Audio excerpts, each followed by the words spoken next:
Hi everyone, it's Kim Bachny, the fitness doula. Just filming a quick video to give you a demo of what is happening in diastasis recti. So I'm going to take this ball and pretend that I am pregnant. And coming up here, I'm going to come a little bit closer to the camera. I want you to imagine that my zipper is my linea alba, which is the connective tissue that holds the two rectus muscle in alignment. So the two rectus are never fused together. There's always a little bit of a gap there.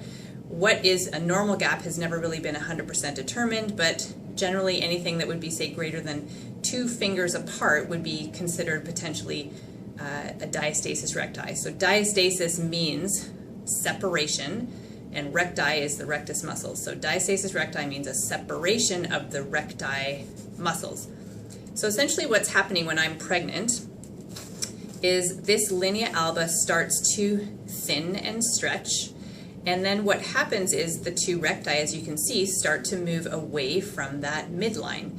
And we can minimize it in pregnancy if we work on our alignment and our posture and make sure our pelvic floor is optimized and what have you, but you can't really 100% prevent it. So studies are now showing that pretty much every woman is going to have some degree of separation of those rectus muscles away from the midline.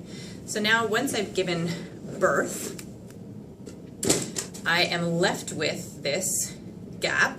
In some it's not very big, in others it can be a larger separation. And by nature of the definition of diastasis recti, people are most concerned with that gap or with that separation. However, we also need to consider the connective tissue that is underneath. So if we were to work on just closing that gap or realigning the rectus muscles and not dealing with the connective tissue underneath, we would never solve the problem of the back pain or of the pelvic floor dysfunction. We have to address the tension in that connective tissue. If somebody was never ever able to regenerate or regain the ability to get tension in that midline, they could potentially be a person that may need surgery to fix their abdominal wall postpartum. So just coming a little bit closer. So the gap is one aspect, but we also need to address the connective tissue underneath and its ability to generate tension. So we're going to go through in a different video how to assess for the gap, but also assess for the tension in the midline.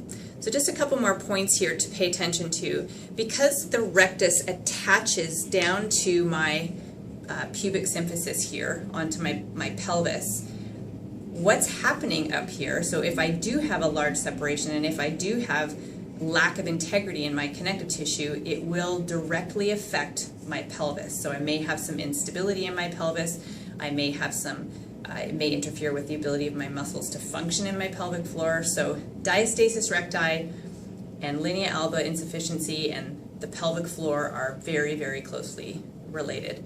Another quick point here is if I'm standing with a kind of a forward lean of my pelvis, so if I'm pressing my pelvis forward or if I'm tucking my tailbone under, you can see what's happening here as well, is it will never allow my rectus to be in their proper position. So if I'm pushing forward and if I'm tucking my bum, I will always have that gap there and it would never even have a chance to start to close or realign.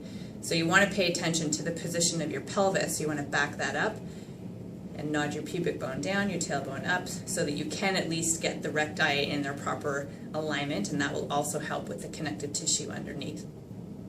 Another thing to think about is if I do have that separation and if I do have weak connective tissue, if I spend a lot of time on all fours, so going forward into, say, a plank position or what have you, if I'm not able to generate tension if I'm not able to generate tension and maintain it in a movement that's front loaded like that, I'm also putting my pelvis at risk and preventing this from healing properly. So while it's not an unsafe move, even in pregnancy, it's something that I have women avoid because it places additional strain here. And then also in postpartum while they're healing, trying to avoid that until they have the ability to generate and maintain tension in a front-loaded position. Otherwise, it'll always be kind of an unstable surface down below and really affect your pelvic floor. So there's just a couple of tips for you with regards to diastasis, and in a next video we'll be talking about how to actually assess that on yourself. Okay, we'll see you next time.